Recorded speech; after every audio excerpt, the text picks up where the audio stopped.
Hola, soy Germán Calderón, estudiante de grado 11. El día de hoy haremos un breve recorrido sobre la historia de Colombia desde 1948 hasta el día de hoy, 2025. Charlando tanto con mis profesores como con mi familia sobre lo que fue para ellos en esa época o en sus tiempos y lo que significa para ellos a día de hoy. Comencemos. Como primero comenzamos con la violencia del cierre político, donde nos remontamos a 1948 con el asesinato de Jorge Eliezer Gaitán, el cual marcó una etapa de conflictos internos durante varias generaciones.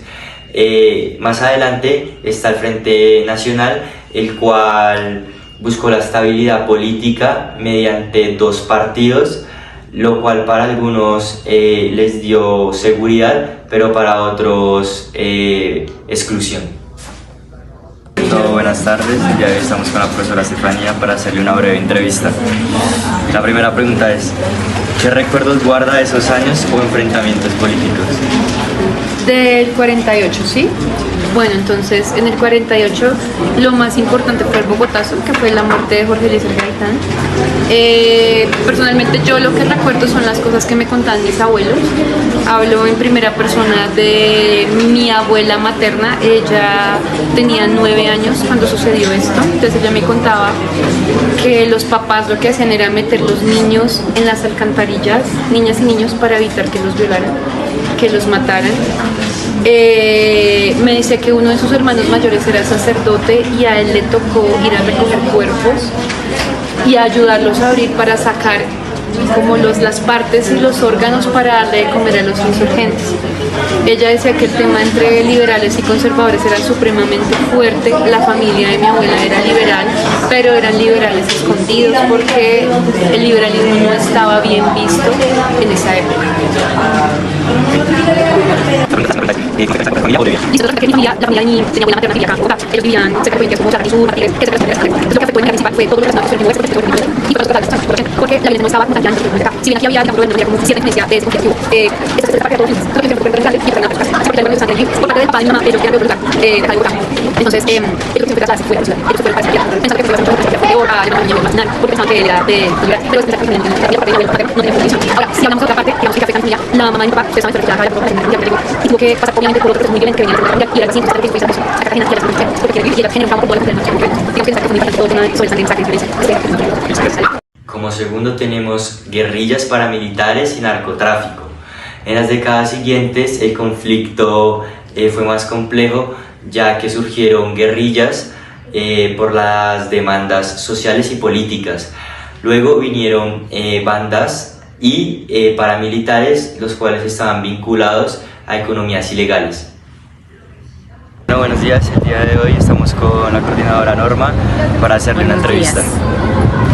La primera pregunta es, ¿llegaron a sentir en su región la presencia de grupos armados o impactos del narcotráfico? Sí, claro. Yo siempre he vivido acá en Bogotá. Toda mi familia pues también es de Bogotá y se sintió mucho todas las bombas que colocaron, la bomba al espectador, como la gente digamos no podía tener esa paz, esa tranquilidad en sus hogares y por ejemplo los campesinos, porque no sabían en qué momento iban a ser atacados. Entonces sí fue una época de mucha tensión, de mucha zozobra, inseguridad, pues porque la gente no sabía dónde se iba a encontrar. Y por último, ¿cómo cambió la vida cotidiana de la gente en el comercio, el trabajo y su familia? Claro, cuando se dan situaciones así de vandalismo, de terrorismo, pues todos los factores, tanto el económico, el personal, el familiar, el comercial se ve afectado, porque la gente, vuelvo insisto, no sabía en qué momento iban a ser atacados, iban a estar extorsionados, porque a raíz de eso también pues se encuentra lo del paramilitarismo, que era también como esa lucha que había contra los del narcotráfico. Muchas gracias. Como tercero está el acuerdo de paz y su efecto real. Desde los 2000 hasta el 2016 hubieron esfuerzos formales para terminar con la guerra. se firmaron acuerdos, aunque los resultados fueron mixtos. Buenos días, el día de hoy estamos con el profesor Alex para hacerle una entrevista. La primera pregunta sería, ¿qué le pareció el acuerdo de 2016 con las FARC? ¿Lo vivió con esperanza, dudas o indiferencia? Pues lo viví con mucha esperanza porque sabía que ese acuerdo no se logró de la noche a la mañana, tardaron varios años negociando tanto la mesa del gobierno como la parte de la FARC. Tuvieron que ceder ambas partes para poder llegar a un acuerdo como eso es lógico, no se podía tampoco como la gente y como el común de la gente cree. A nivel internacional se sabe que Colombia hizo un acuerdo de paz justo, equitativo, donde también se va a crear la JEP, la Justicia Especial para la Paz, una corte penal para poder juzgar crímenes de guerra. Y es el momento y todavía hay se está haciendo lo que se llama que los grupos armados cuenten la verdad, que haya justicia para ellos, que ellos también de alguna manera puedan pagar por sus crímenes y hay una reparación a las víctimas, una restauración de tierras. Eso se ha ido logrando, pero se ha ido logrando poco a poco porque eso no es que se vaya a dar de la noche a la mañana. De hecho, la Justicia Especial para la Paz todavía está llamando a muchos de estos criminales de guerra, los que cometieron todos estos ataques a la población civil, y ellos en su justa medida han ido pagando, se han ido también reinsertando a la sociedad. Solo que el gobierno siguiente al expresidente Juan Manuel Santos, el gobierno del presidente Duque, no dio las garantías de parte del gobierno y muchos de estos militantes se reorganizaron y otra vez están en el monte combatiendo, haciendo parte de la guerrilla, y también se han mezclado con el narcotráfico y por eso hay grandes extensiones de tierra en las cuales todavía operan esos grupos narcotraficantes y guerrilleros. Entonces lo vi como una esperanza y digamos lo vi más porque también la comunidad internacional lo avaló a través de ese premio Nobel de Paz que le otorgaron al expresidente Juan Manuel Santos. Okay. La segunda pregunta es, ¿en su comunidad percibió cambios después de la firma? ¿Qué sí cambió y qué no? Digamos que en mi comunidad no tanto porque digamos yo vivo en la ciudad y esto se nota para poder hacer un ejercicio real de comparación de si mejoró o no la percepción. Tocaría ir a las grandes zonas del país que han sido abandonadas sistemáticamente por los gobiernos que ha tenido Colombia y era donde operaban estos grupos. Son sitios donde no hay es un sitio sin ley, sin orden. Allá operan son estos grupos y el gobierno nacional no puede hacer presencia a través de la fuerza pública que es el ejército y la policía. Entonces allá es donde mucha gente se dice que se ha notado la diferencia porque esas tierras las han entregado, donde ya no hay ataques a la población civil. Lo que se ha notado es que sí hay ataques de la guerrilla, pero no de la guerrilla de la FARC con la cual el gobierno firmó el acuerdo. Se nota que hay otros grupos guerrilleros como el ELN y también delincuencia organizada como las BACRIM, las bandas criminales, y también el grupo del Clan del Golfo, los rastrojos en la costa colombiana. Y eso es lo que la gente considera que es la violencia de la guerrilla. La guerrilla con la FARC sí realmente ha cumplido casi que en un 80% lo acordado en ese acuerdo de paz. Y por último, ¿cree usted que las políticas recientes como Paz Total pueden realmente reducir la violencia y por qué? Realmente yo creo que son eufemismos, es decir, son palabras bonitas para tratar de llegar a una cosa que es muy compleja. La paz total es algo que no se va a lograr. Siempre va a haber personas y grupos que van a querer llegar al poder y eso va a generar guerra.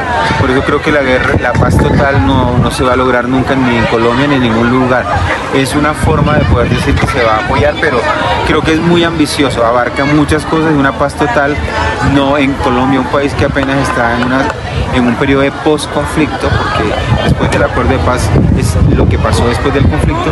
Estamos hasta ahora logrando con un grupo, el grupo más antiguo y el conflicto más viejo del mundo. De hecho, la FARC en Colombia generó ese conflicto, el conflicto más antiguo de la humanidad en el mundo actual, perdón, es el que creo que todavía no se va a poder lograr.